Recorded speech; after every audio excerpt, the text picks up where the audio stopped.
조선 중기의 어느 한적한 산골 마을, 해가 뉘엿뉘엿 지는 저녁녘에 은양은 홀로 앉아 있었어요. 그녀는 28배 젊은 과부였습니다. 과부로 고독 속에서 하루하루를 보내고 있었던 것이었지요.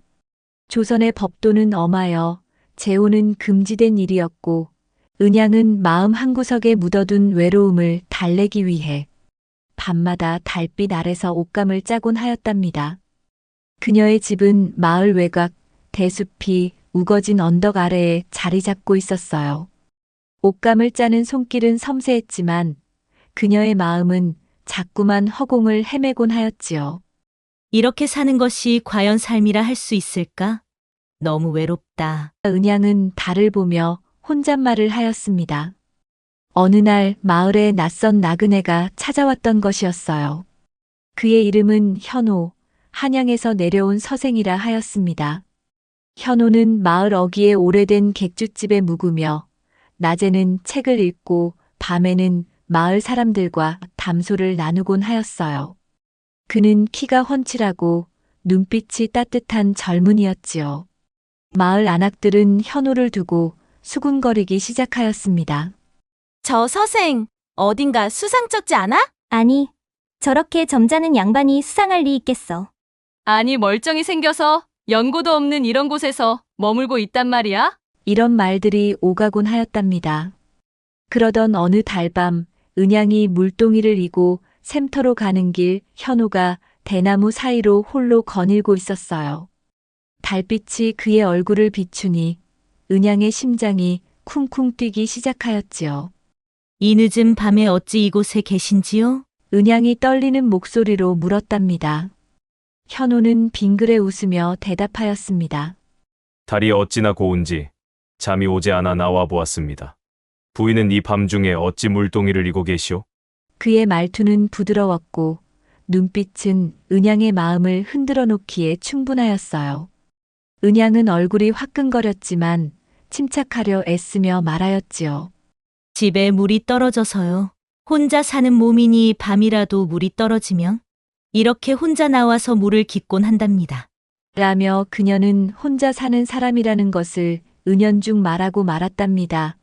달이 밝지만 그래도 밤길이니 제가 동행을 해드리지요. 그렇게 해주시면 외로운 밤길 외롭지 않게 물을 길어올 수 있겠네요. 그날 밤 두 사람은 대숲을 따라 한참을 걸으며 이야기를 나누었어요. 현호는 한양에서의 삶, 책과 시, 그리고 세상 돌아가는 이야기를 들려주었고 은양은 처음으로 누군가에게 자신의 외로움을 털어놓았던 것이었지요. 그 순간 은양의 마음에 몽골몽골 작은 불씨가 피어오르기 시작하였습니다. 며칠이 지나 은양과 현호는 마을 곳곳에서 자꾸만 마주쳤답니다. 샘터에서 물을 깃다가 장터에서 장바구니를 들고 스치다가 그리고 달빛이 드리운 대나무 숲길을 거닐다가 그럴 때마다 두 사람은 고개만 살짝 끄덕이며 아는 척하였죠. 눈빛은 짧게 얽혔지만 마음은 콩닥콩닥 뛰었답니다. 서로를 향한 끌림은 숨길 수 없었지만 애써 모른 척하며 거리를 두는 그 묘한 줄다리기가 시작되었던 것이었어요. 은양은 겉으로는 태연한 척하였지만 현호와 스칠 때마다 가슴이 설레고 콩닥거림은 억제할 수 없었답니다. 그의 따스한 눈빛, 낮게 깔리는 목소리가 자꾸만 머릿속을 맴돌았죠. 조선의 엄한 법도는 과부의 새사랑을 용납지 않았고 잘못되면 돌에 맞을 죄라 하였지만 현호를 떠올릴 때면 그런 두려움도 잊히곤 하였답니다. 현호 역시 은양을 향한 마음을 숨기지 않았어요. 어느 날 대숲길에서 마주친 그는 은양에게 나지막이 속삭였죠. 밤이면 왠지 대나무 숲에 자꾸 나와보고 싶은 마음이 드는데 그 연휴에는 혹시나 또 어떤 여인이 물을 기르러 나올까 기대심에 나오곤 한답니다. 현호의 갑작스러운 고백에 은양은 은근히 기뻤답니다. 은양은 얼굴이 화끈 달아오르며 한 발 물러섰답니다. 선비님, 그런 말씀 마시어요. 저는 과부인 몸, 누군가에게 연정을 느끼기에 죄가 많은 몸이지요. 그녀의 목소리는 떨렸지만 눈빛은 현우에게서 떨어질 줄 몰랐어요. 현우는 빙그레 웃으며 고개를 끄덕였죠. 알겠소, 부인. 하지만 이 마음만은 막을 길이 없구려. 그는 더 다가서지 않고 그저 부드러운 눈길만 남긴 채 스쳐 지나갔답니다. 은양의 가슴은 또 한 번 콩닥였죠. 그렇게 두 사람은 마을 곳곳에서 고개만 살짝 숙이며 스쳐 지나기를 반복하였어요. 때로는 샘터에서 물동이를 들고 눈인사를 나누었고, 때로는 장터에서 짐짓 모른 척하며 곁눈질로 서로를 확인하였답니다. 대숲길에서는 달빛 아래 마주쳐도 애써 태연히 걸음을 옮겼지만 서로의 그림자가 길게 들이운 그 순간 마음만은 한껏 가까워졌던 것이었죠. 은양과 현호의 밀당은 그저 두 사람만의 달콤한 비밀로 남아 있었답니다. 그러던 어느 여름 저녁 마을에 큰 소동이 일어났어요. 마을 어귀에 오래된 정자나무가 폭풍의 뿌리가 흔들려 쓰러질 위기에 처한 것이었죠. 이 나무는 마을 사람들에게 신성한 존재로 여겨져 모두가 모여 나무를 지탱할 방법을 의논하였답니다. 은양도 마을 사람들과 함께 나무 곁으로 달려갔고 현호 역시 책을 내려놓고 뛰어왔어요. 두 사람은 서로를 힐끗 보며 고개를 끄덕였지만 여전히 거리를 두고 있었죠. 마을 장정들이 밧줄을 묶어 나무를 붙잡으려 애썼지만 바람은 거세고 나무는 점점 더 기울어졌답니다. 그때 현우가 앞으로 나서며 말하였어요. 이 나무를 살리려면 밧줄을 저쪽 큰 바위에 단단히 묶고 뿌리 밑에 흙을 채워야 합니다. 마을 사람들은 반신반의하며 그의 지시에 따랐답니다. 은양은 곁에서 현우가 사람들을 이끄는 모습을 보며 가슴이 두근거렸어요. 그의 침착한 모습이 그녀에게 새삼 믿음직스러웠던 것이죠. 그러나 일이 순조롭지 않았어요. 밧줄을 묶던 장정 하나가 실수로 발을 헛디져 무거운 바위가 굴러떨어질 뻔하였답니다. 마을 사람들이 비명을 지르며 흩어질 때 은양이 본능적으로 뛰어들어 바위를 붙잡으려 했어요. 그 순간 현우가 그녀를 재빨리 끌어당겨 품에 안았지요. 바위는 아슬아슬하게 멈췄고 마을 사람들은 안도의 한숨을 내쉬었답니다. 하지만 은양과 현우는 서로의 품속에서 시간이 멈춘 듯 서로를 바라보았어요.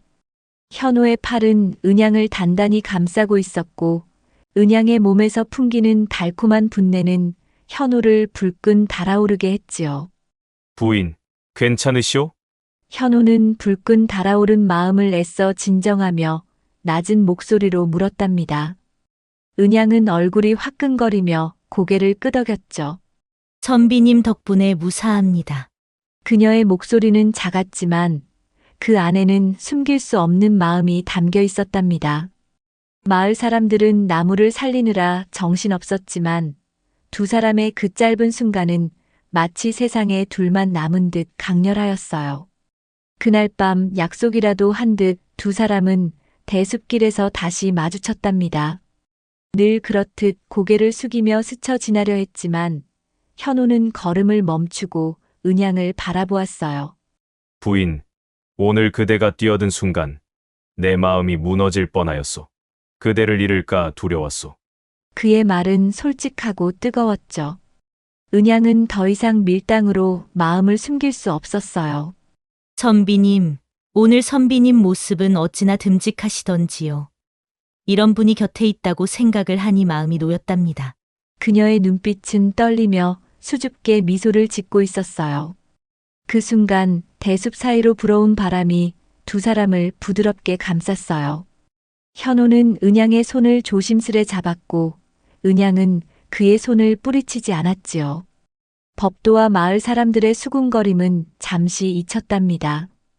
두 사람의 마음은 그날의 소동 속에서 마침내 하나로 맞닿았던 것이었어요.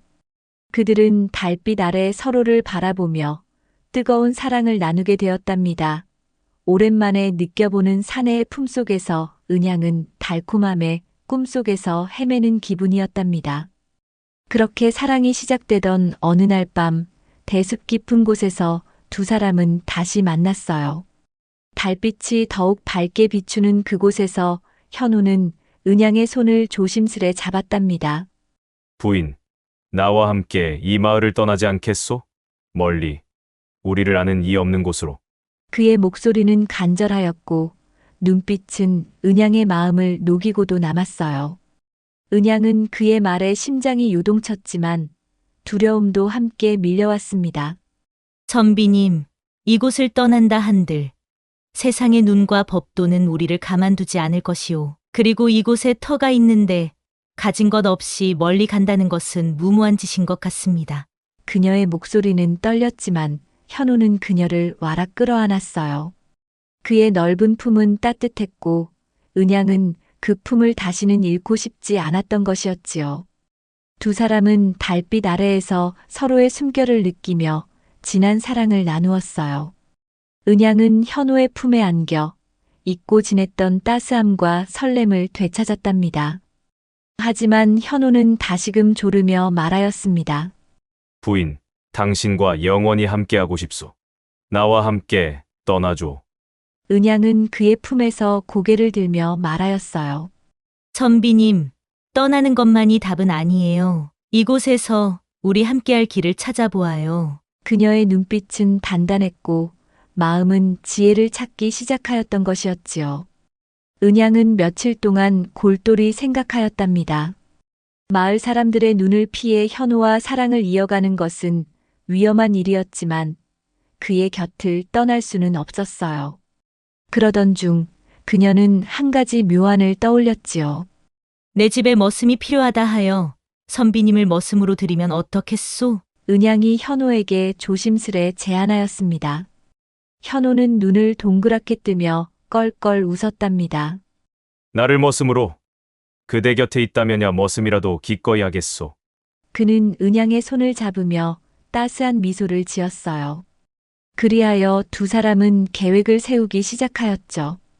은양은 현우가 머슴으로 들어오는 것이 마을 사람들에게 자연스럽게 보이도록 일부러 품삯을 주며 집안일을 맡기는 모습을 보여주기로 하였답니다. 며칠 뒤 은양은 마을 우물터에서 일부러 큰 소리로 말하였어요.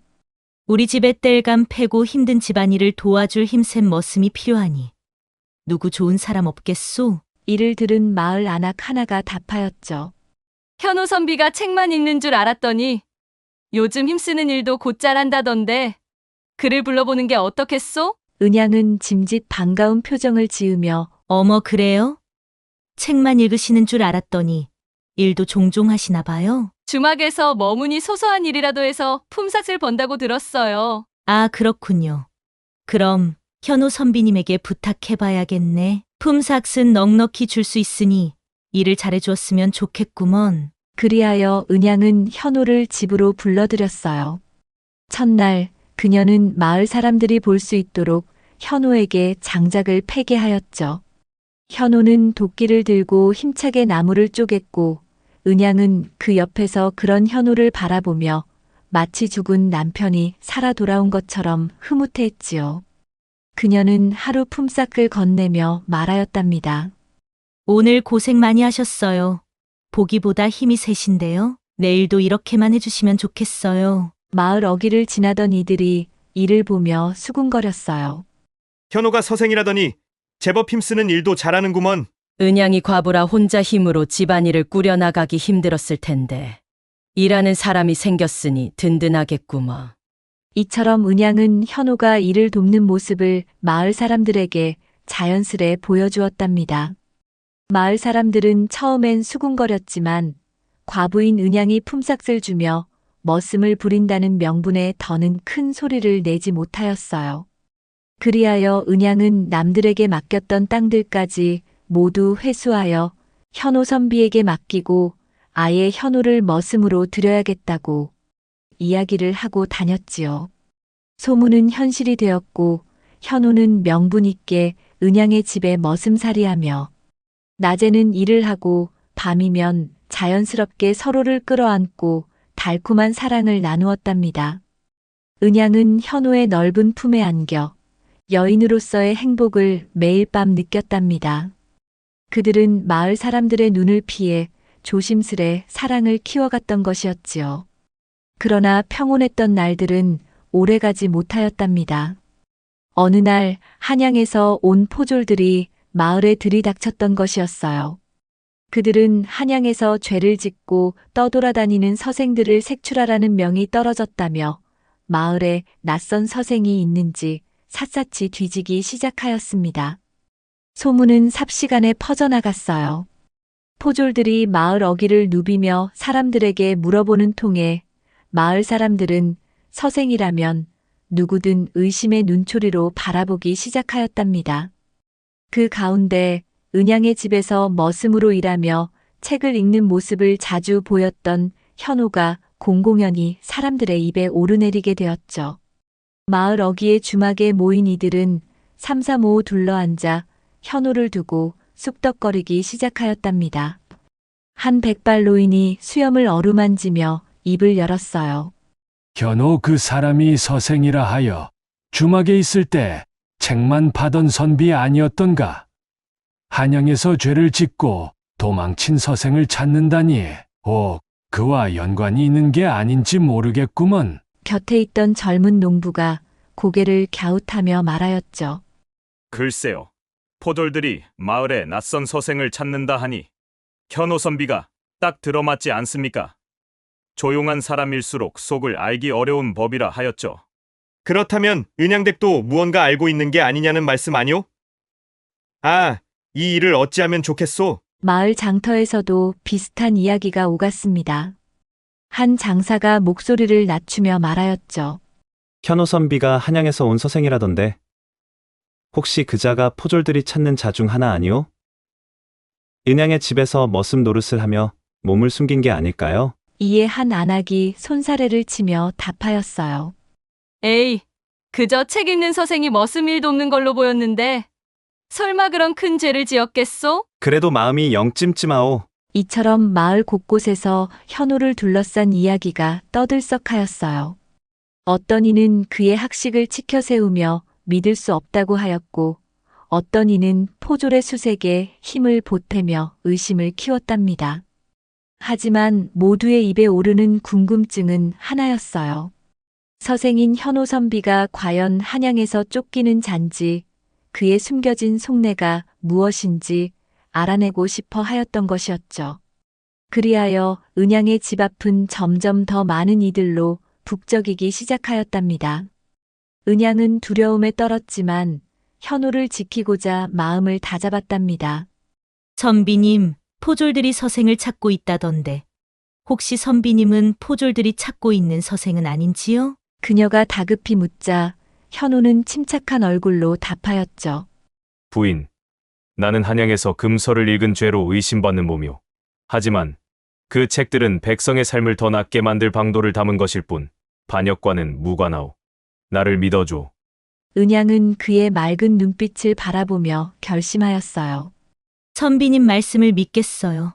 그럼 선비님이 이곳에서 안전하게 살 수 있도록 방도를 찾아야겠어요. 그리하여 은양과 현호는 머리를 맞대고 묘안을 짜냈답니다. 은양이 먼저 입을 열었어요. 마을에 가난한 아이들을 위한 서당이 없는 것이 늘 아쉬웠어요. 선비님의 학식을 빌려 아이들에게 글을 가르치면 마을 사람들도 선비님을 귀히 여기지 않겠어요? 포졸들의 의심도 자연스레 멀어질 것이고요. 현호는 미소를 지으며 고개를 끄덕였어요. 그거야말로 좋은 생각이오. 아이들에게 글을 가르치며 이 마을에 뿌리 내리고 싶소. 두 사람은 서로의 손을 잡으며 이 계획에 마음을 모았답니다. 은양은 곧바로 움직이기 시작하였어요. 그녀는 마을의 유지들을 찾아다니며 조심스레 말을 꺼냈습니다. 먼저 마을 어귀의 주막에서 장정들과 이야기를 나누던 김 영감에게 다가갔답니다. 영감님, 우리 마을에 아이들은 많이 있지만 서당이 없어 가난한 집 아이들은 글 한자 모르고 커가는 것이 늘 마음이 안타까웠는데 이참에 현호 선비님께 글방을 세워 아이들에게 글을 가르쳐 보는 건 어떨까요? 선비님이 학식이 깊어 충분히 아이들 글을 가르치는 데는 문제가 없을 듯하여서요. 김 영감은 수염을 쓰다듬으며 고개를 끄덕였어요. 그거야 좋은 일이구먼. 현우선비가 아이들에게 한학을 가르치면 가난하여 글을 배우지 못하는 아이들에게 큰 보탬이 되겠소. 다음으로 은양은 마을 우물가에서 안악들과 수다를 나누는 틈을 타 말을 꺼냈답니다. 이 마을에 서당이 없어 아이들이 글 공부를 못하니 현우 선비가 대청마루를 내주면 거기서 아이들을 가르치겠다고 하는데 품삯도 받지 않겠다 하니 어찌들 생각하세요? 안악 하나가 눈을 반짝이며 말하였어요. 그거 참 좋은 생각이요.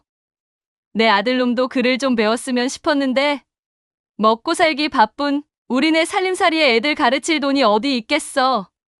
그래서 늘 걱정이 앞섰는데 현우 선비 덕에 우리 애들 글을 배우게 생겼구먼. 다른 안악도 맞장구 쳤어요. 현호 선비님이 그렇게만 해주신다면 우리 마을 아이들에게 더할 나위 없이 좋은 스승이 될 것 같구려. 그리하여 은양의 집 대청마루는 곧 아이들로 북적이는 서당이 되었답니다. 현우는 아침이면 아이들을 모아놓고 천자문을 시작으로 논어와 맹자를 가르쳤어요. 그는 엄격하면서도 따뜻하게 아이들을 이끌었어요. 그른 마음을 닦는 도구요. 세상을 아는 열쇠라 하였다. 열심히 배우거라.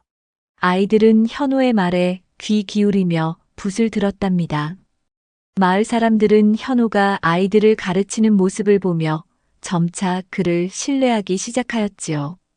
은양은 대청마루 한쪽에서 아이들에게 줄 간식을 준비하며 현우를 바라보았어요. 그의 단정한 모습과 아이들에게 정성을 다하는 모습에 그녀의 마음은 더욱 깊어졌답니다. 현우 역시 가르침을 마친 뒤 은양과 눈이 마주칠 때면 부드러운 미소를 지었지요. 현우가 아이들에게 글을 가르치며 은양의 집에 머물게 되자 마을 사람들은 점차 그들을 색다른 시선으로 바라보지 않게 되었어요. 처음엔 선비가 무슨 머슴살이야. 다른 마음이 있어서 그런 거 아닐까? 라며 수군거리던 이들도 현우가 서당 스승으로 아이들을 가르치고 은양이 그를 돕는 모습을 보며 자연스레 받아들였답니다. 어떤 이는 그들을 부부라 여겼고 어떤 이는 현우를 스승이라 불렀으며 또 어떤 이는 여전히 머슴이라 생각하였죠. 하지만 누구도 그들의 삶을 수군대거나 트집 잡는 이는 없었어요. 은양과 현우의 묘안은 이렇게 마을 속에서 두 사람의 자리를 단단히 잡아주었답니다. 세월이 흘러 몇 년이 지났을 무렵 은양의 집은 마을에 없어서는 안 될 곳이 되었어요. 아이들은 현우의 서당에서 글을 배우며 자랐고 마을 사람들은 현우를 믿음직한 아이들의 스승으로 여기게 되었답니다. 포졸들의 의심도 어느새 멀어져 한양에서 온 서생을 색출하던 소문은 희미한 앵이야기가 되었답니다. 은양과 현우는 서로의 곁에서 조용히 행복을 쌓아갔어요. 그러던 어느 날 낯선 서생들이 마을에 나타났답니다. 그들은 서너 명씩 무리를 지어 은양의 집을 찾아왔어요. 겉으로는 현우를 만나러 온 학자라 하였지만 그들의 눈빛에는 무언가 비밀스러운 기운이 감돌았답니다. 현우는 그들을 반갑게 맞이하며 대청마루로 안내하였답니다. 먼 길을 오느라 수고하였소. 우선 이곳에서 편히 쉬어가시지요. 현우는 그들을 따뜻하게 맞이하였고 은양은 손님들을 위해 차와 간단한 음식으로 그들을 대접하였답니다. 마을 사람들은 처음엔 낯선 서생들의 방문에 고개를 갸웃하였죠. 현우 선비님 집에 웬 서생들이 자꾸 드나드는 게요? 뭐 한양에 살 때 각별히 지냈던 중마고겠지? 라며 수군거렸답니다. 하지만 현우가 아이들을 가르치며 마을에 뿌리내린 터라 더는 의심을 품는 이는 없었어요. 은양은 서생들이 머무는 동안 그들을 정성껏 대접하였습니다. 그녀는 현우가 이들과 나누는 대화가 단순한 학문 이상의 무언가임을 어렴풋이 느끼며 그의 뜻을 지지하기로 마음먹었답니다. 현우와 서생들은 가끔씩 모여서 무언가를 논의하고 만들고 쓰고 하였답니다. 그들은 일반 백성들이 읽기 쉬운 음문으로 책을 만드는 일을 하고 있었어요. 이 책은 글을 막 배우는 아이들이나 서민들이 쉽게 이해할 수 있는 이야기와 지혜를 담은 것이었죠. 하지만 나라에서는 이런 책이 아직 인정받지 못하였고 오히려 금서로 여겨질 수 있는 위험한 일이었답니다. 그리하여 그들은 등불을 낮추고 문을 굳게 닫은 채 밤새 글을 쓰고 책을 엮었어요. 현우가 나지막이 말하였죠. 이 책은 백성들의 눈을 열어줄 것이오. 비록 지금은 숨겨야 하지만 언젠가 세상을 바꾸는 씨앗이 될 것이오. 서생들은 고개를 끄덕이며 붓을 들었답니다. 은양은 곁방에서 그들의 대화를 엿들으며 가슴이 두근거렸어요. 그녀는 현우의 큰 뜻을 알게 되면서 그를 더욱 깊이 사랑하게 되었죠.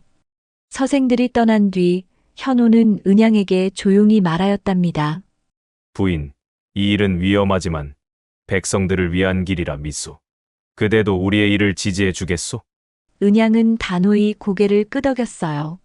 선비님, 어떤 풍파가 닥치더라도 함께하겠어요. 두 사람의 마음은 더욱 굳건해졌답니다. 하지만 이 비밀스러운 일은 오래 숨겨지지 못하였어요. 어느 날 한양에서 포졸들이 마을에 들이닥쳤던 것이었죠.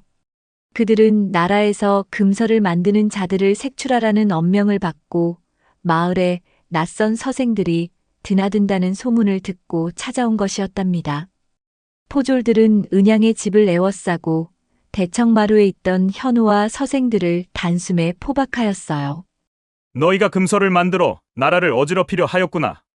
포졸 우두머리가 호통을 치자 현우는 침착히 답하였죠. 우리는 백성들을 깨우치고자 책을 만들었을 뿐 반역의 뜻은 없소. 하지만 포졸들은 그의 말을 듣지 않고 현우와 서생들을 밧줄로 묶어 한양으로 끌고 갔답니다. 은양은 집 앞에서 그 모습을 보며 가슴이 찢어지는 듯 하였어요. 마을 사람들은 놀라움과 두려움에 휩싸여 수군거렸죠. 현우 선비가 그런 큰일을 꾸미고 있었다니. 그 책이 뭐기에 포졸들이 저리 난리인 것이오? 어떤 이는 현우를 두둔하며 말하였어요. 현우가 잡혀간 뒤 마을은 술렁였어요. 그제야 아이들과 마을 사람들이 현우의 진짜 뜻을 알게 되었답니다. 현우는 한자뿐 아니라 은문으로도 아이들을 가르쳤고 아이들이 쉽게 책을 읽으며 세상을 배울 수 있도록 애썼던 것이었죠. 심지어 양반집 마님들도 현우와 서생들이 만든 은문책을 몰래 읽으며 책의 즐거움을 알게 되었어요. 한마님은 놀라며 말하였죠. 이 책은 우리의 시름을 달래주고 세상 살아가는 즐거움을 알려주었소.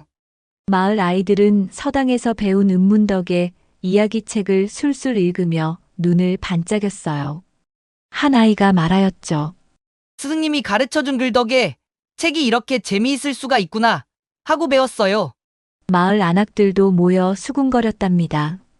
현우 선비가 아이들에게 그런 좋은 책을 만들어 주었는데 어찌 포졸들이 그를 잡아갔단 말이오? 그 책이 백성들에게 큰 도움이 되었는데 나라에서 일을 그만다니 터무니없구려. 은양은 현우가 끌려간 뒤 눈물을 삼키며 결심하였어요. 선비님의 뜻을 지키려면 마을 사람들과 힘을 모아야겠어. 그녀는 마을 유지들과 안악들을 찾아다니며 말하였답니다. 현우 선비는 우리 아이들과 백성들을 위해 은문책을 만들었습니다. 그는 잘못이 없어요. 단지 우매한 백성들에게 지혜로운 삶을 살게 하려고 노력했던 것뿐입니다. 그를 구해야 합니다. 그분을 구하려면 사토께 탄원서를 올려야겠어요. 마을 사람들은 그녀의 말에 귀 기울였어요. 김영감이 수염을 쓰다듬으며 말하였죠.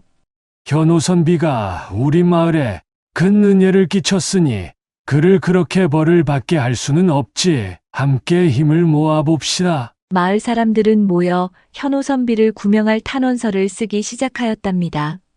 아이들은 서당에서 배운 글씨로 현우의 가르침을 칭송하는 글을 썼고 양반집 마님들은 은문책이 가져온 지혜와 즐거움을 적었어요. 은양은 그 탄원서를 들고 사또에게 찾아갔지요. 사또 나으리, 현우 선비는 마을 아이들과 무지한 사람들을 위해 책을 만들었을 뿐 반역의 뜻은 없었사옵니다. 이 탄원서를 보시고 그의 무고함을 규명해 주십시오. 사또는 탄원서를 읽으며 고개를 끄덕였어요. 마을 사람들의 마음이 이리도 한결같으니 이 일을 한양에 상소하여 살펴보겠다. 마을 사람들은 사또의 약속에 희망을 품고 탄원서를 더욱 정성껏 준비하였답니다. 아이들은 서당에서 배운 글씨로 현호의 가르침이 얼마나 소중했는지를 적었고 양반집 마님들은 은문책이 가져온 삶의 지혜와 즐거움을 구구절절 써내려갔어요. 심지어 글을 모르는 농부들도 마을 서당의 아이들에게 부탁해 현호가 마을에 얼마나 큰 은혜를 베풀었는지 한 글자 한 글자 눌러 썼답니다.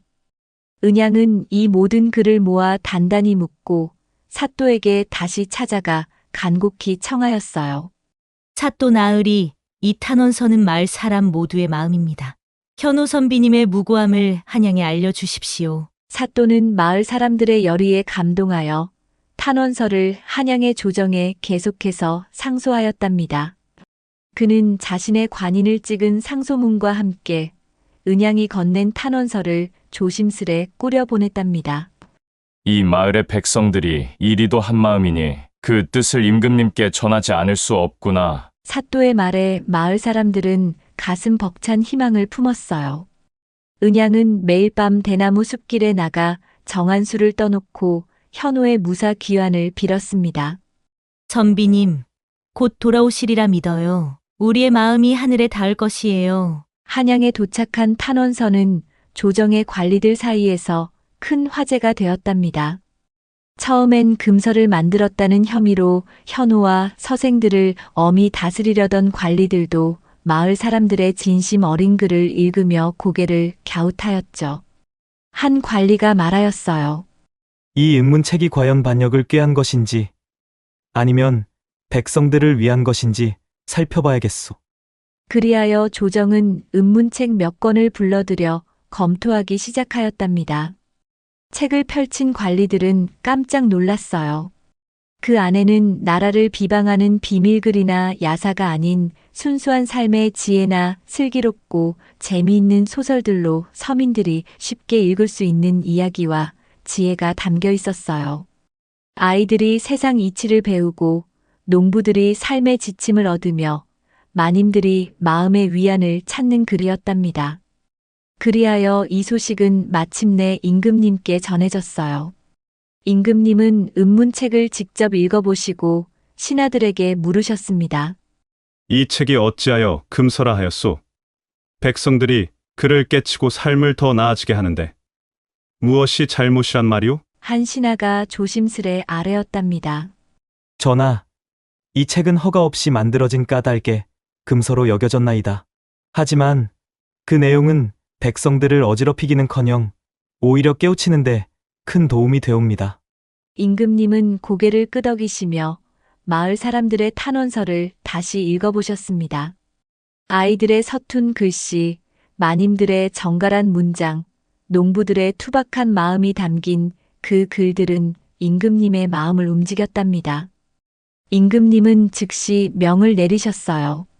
현호 선비와 서생들을 풀어주고 그들의 뜻을 다시 살피거라. 이 은문책이 백성들에게 유익하다면 이를 널리 퍼뜨리는 방안을 논의하라. 이 소식은 한양에서 마을로 바람처럼 전해졌답니다.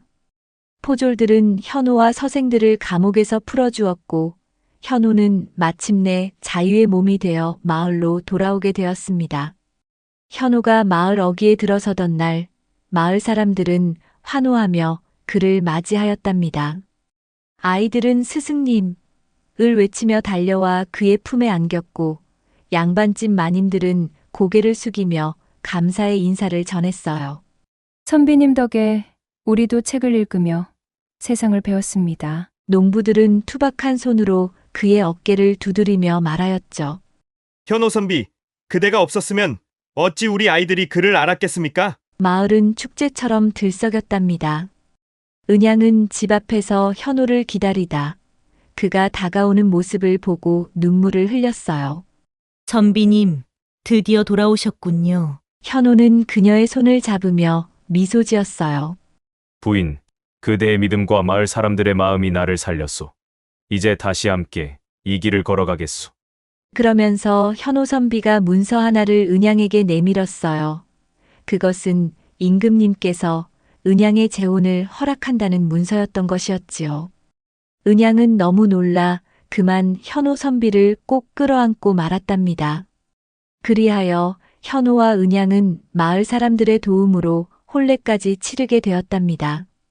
그 후 은문책은 조정의 허락을 받아 마을뿐 아니라 다른 고을에도 퍼져나갔어요. 그들의 사랑과 뜻은 은문책처럼 백성들의 마음에 깊이 뿌리내렸고 세월이 흘러도 절대 잊히지 않았던 것이었죠. 들꽃 야담을 시청해 주시는 여러분, 오늘 하루도 행복하시고 늘 건강 챙기시기 바랍니다. 감사합니다.